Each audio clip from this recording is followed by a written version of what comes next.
بسم الله الرحمن الرحيم. الحمد لله الذي أنزل على عبده الكتاب ولم يجعل له عوجا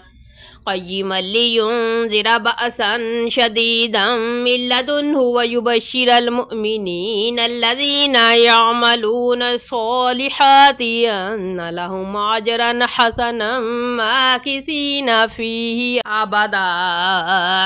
وينذر الذين قالوا اتخذ الله ولدا ما لهم به من علم ولا لآبائهم كبرت كلمة تخرج من أفواههم إن يقولون إلا كذبا فلعلك باخع نفسك على آثارهم إن لم يؤمنوا بهذا الحديث أسفا إنا جعلنا ما على الأرض زينة لها لنبلوهم أيهم أحسن عملا وإنا لجاعلون ما عليها صعيدا جرزا أم حسبت أن أصحاب الكهف والرقيم كانوا من آياتنا عجبا إذ أوى الفتية إلى الكهف فقالوا ربنا آتنا من لدنك رحمة وهيئ لنا من أمرنا رشدا فضربنا على آذانهم في الكهف سنين عددا ثم بعثناهم لنعلم أي الحزبين أحصى لما لبثوا عمدا نحن نقص عليك نبأهم بالحق إنهم فتية آمنوا بربهم وزدناهم هدى وربطنا على قلوبهم إذ قاموا فقالوا ربنا رب السماوات والأرض لن ندعو من دونه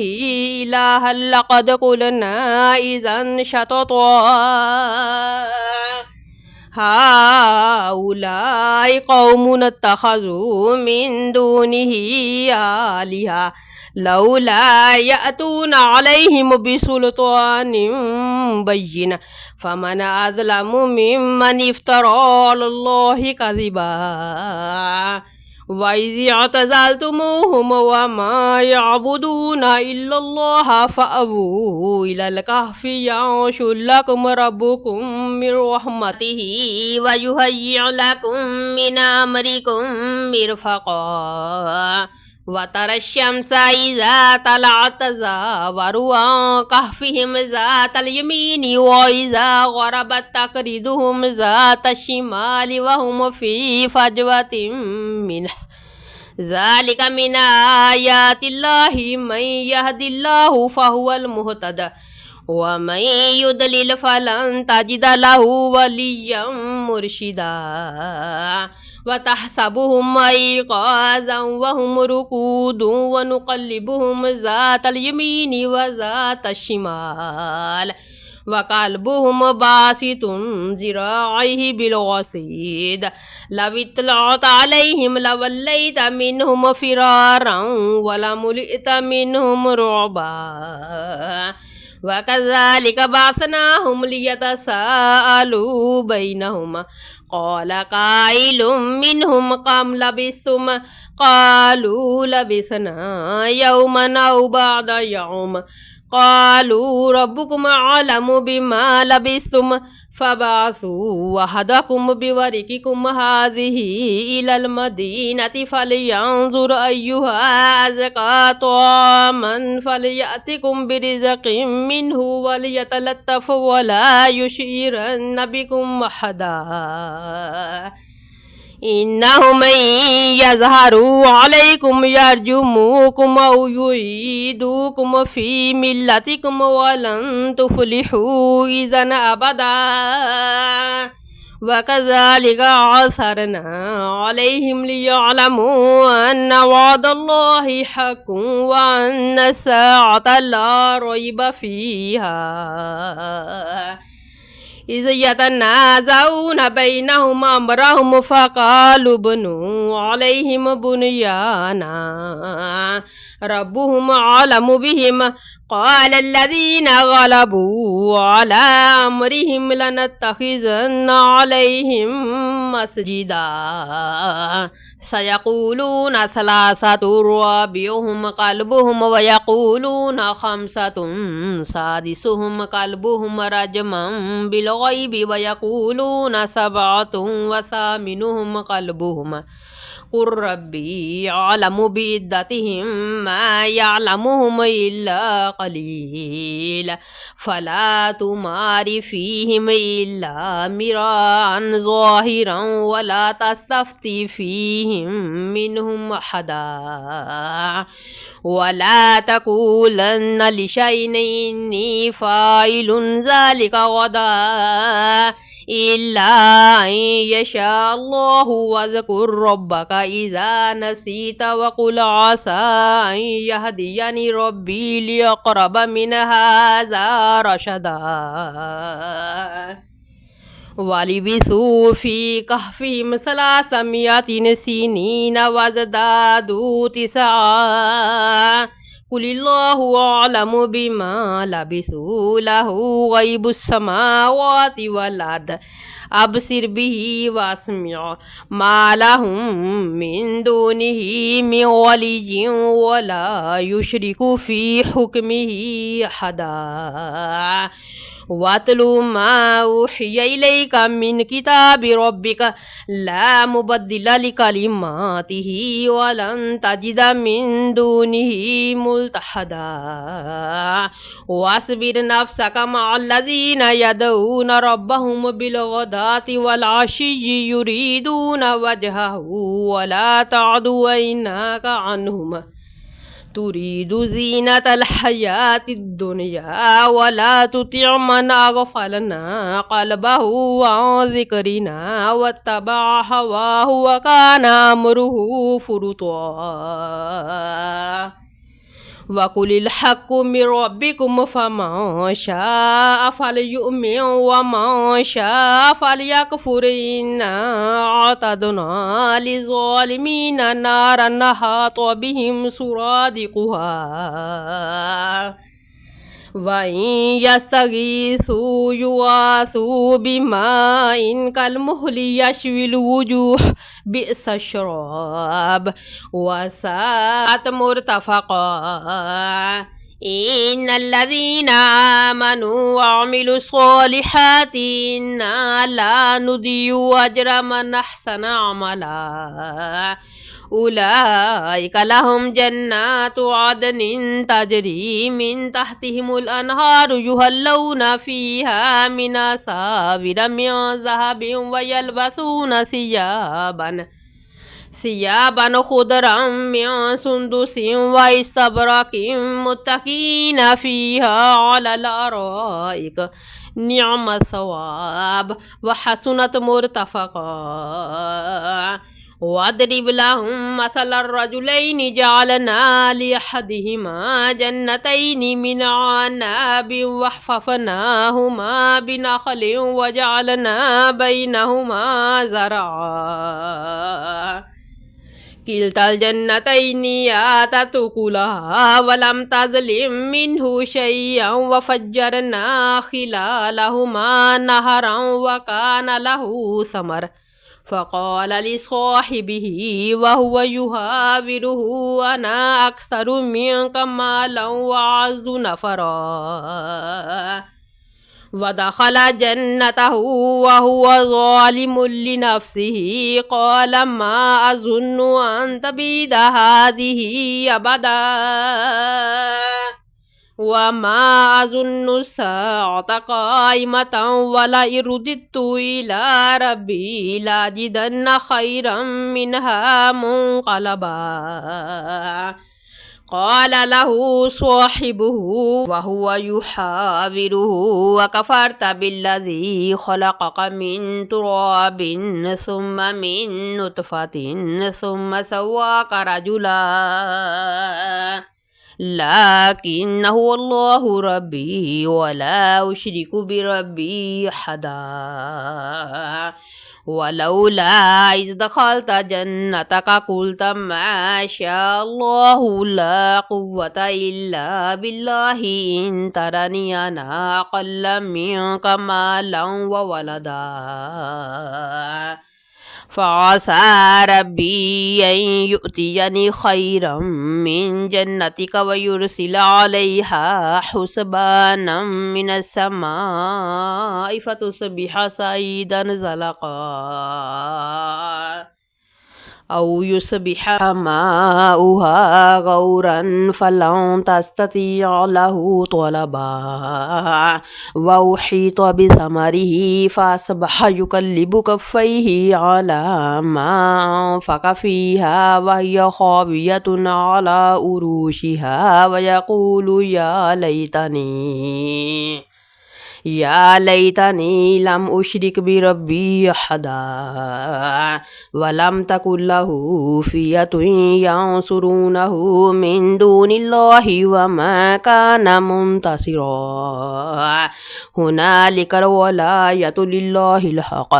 هو خير ثوابا وخير عقبا واضرب لهم مثل الحياة الدنيا كماء إن أنزلناه من السماء فاختلط به نبات الأرض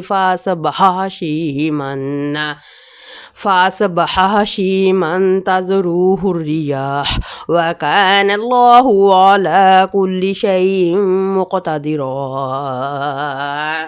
المال والبنون زينة الحياة الدنيا والباقيات الصالحات خير عند ربك ثوابا وخير أملا ويوم نسير الجبال وترى الأرض بارزة وحشرناهم فلم نغادر منهم أحدا وأوردوا على ربك صفا لقد جئتمونا كما خلقناكم أول مرة بل زعمتم أن لن نجعل لكم موئدا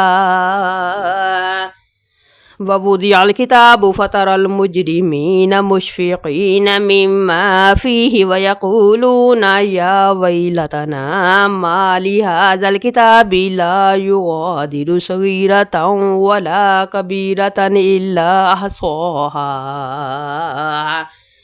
ووجدوا ما عملوا حاضرا ولا يظلم ربك أحدا وإذا قلنا للملائكة اسجدوا لآدم فسجدوا إلا إبليس كان من الجن ففسق عن أمر ربه أفتتخذونه وذريته أولياء من دوني وهم لكم عدو بئس للظالمين بدلا ما أشهدتهم خلق السماوات والأرض ولا خلق أنفسهم وما كنت متخذ المضلين عضدا ويوم يقول نادوا شركائي الذين زعمتم فدعوهم فلم يستجيبوا لهم وجعلنا بينهم موبقا ورأى المجرمون النار فظنوا أنهم مواقعوها ولم يجدوا عنها مصرفا ولقد صرفنا في هذا القرآن للناس من كل مثل وكان الإنسان أكثر شيء جدلا وما منع الناس أن يؤمنوا إذ جاءهم الهدى ويستغفروا ربهم إلا أن تأتيهم سنة الأولين أو يأتيهم العذاب قبلا وما نرسل المرسلين إلا مبشرين ومنذرين ويجادل الذين كفروا بالباطل ليدحضوا به الحق واتخذوا آياتي وما أنذروا هزوا ومن أظلم ممن ذكر بآيات ربه فأعرض عنها ونسي ما قدمت يداه إنا جعلنا على قلوبهم أكنة أن يفقهوه وفي آذانهم وقرا وإن تدعوهم إلى الهدى فلن يهتدوا إذا أبدا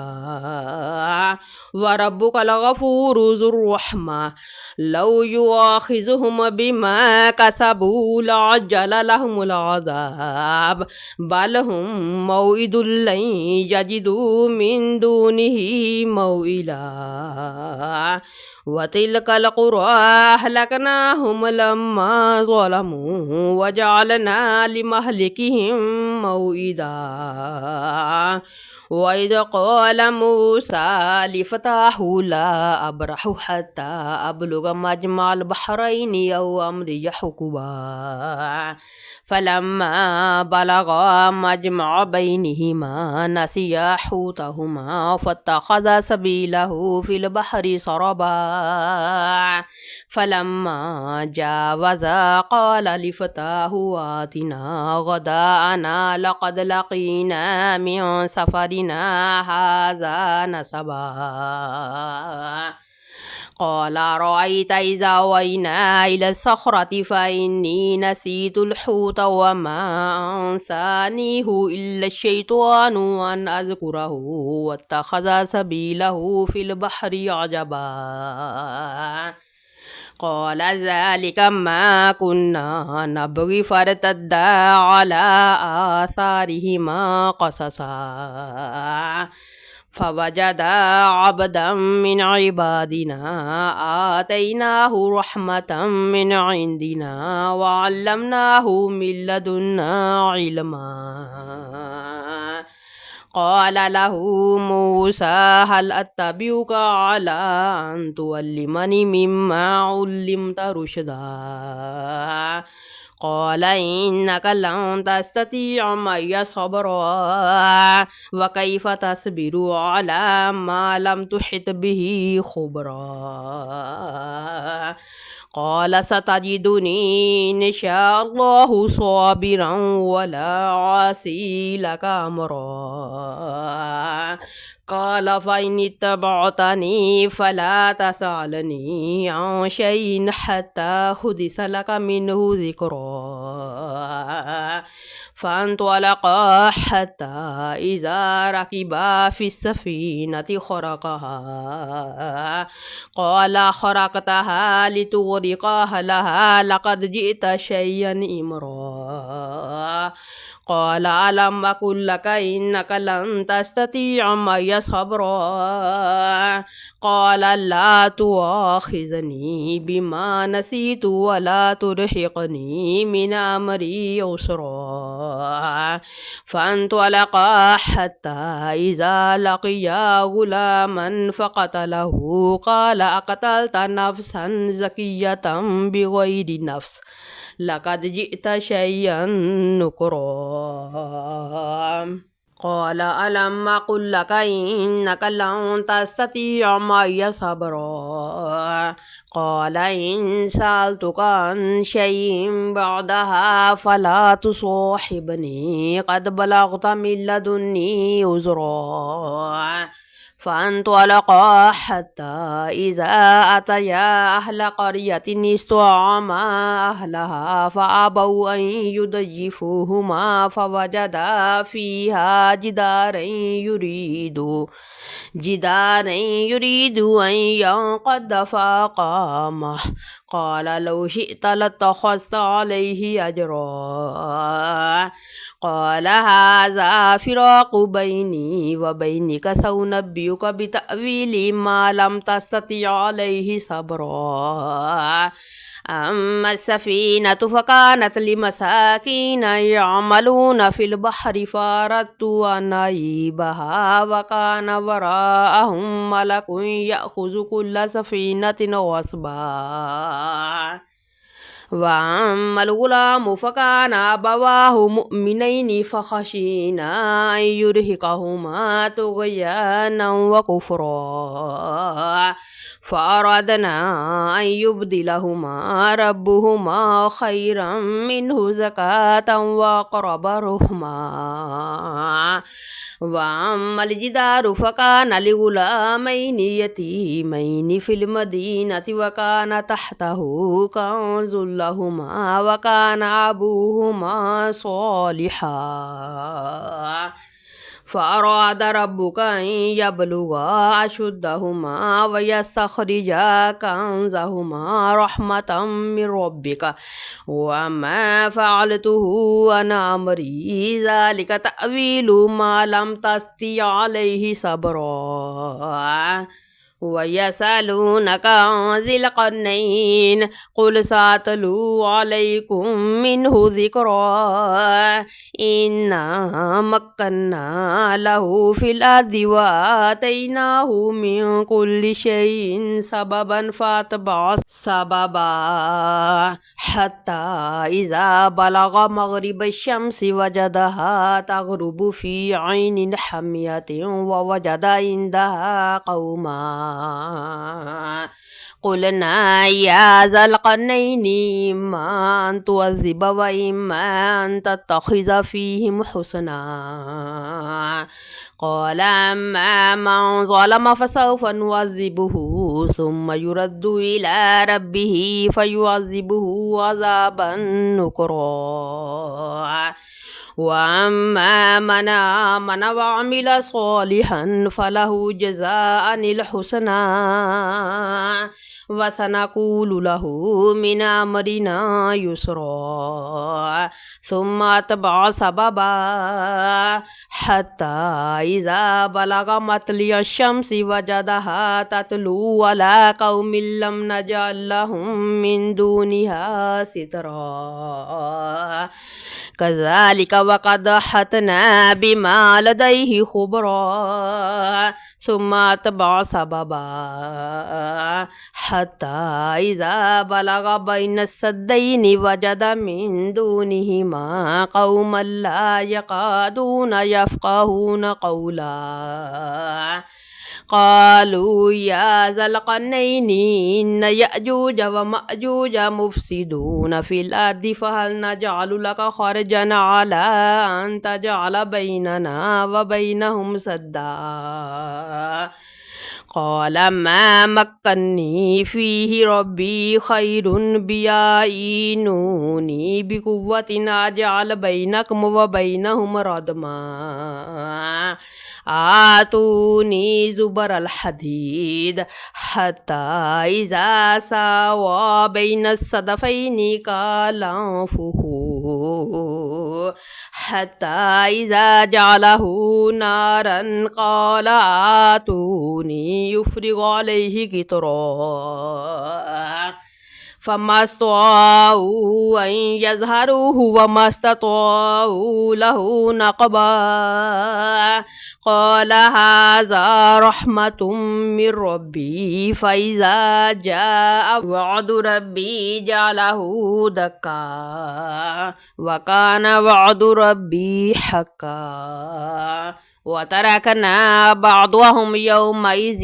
يموج في بعض ونفخ في الصور فجمعناهم جمعا وعرضنا جهنم يومئذ للكافرين عرضا الذين كانت أعينهم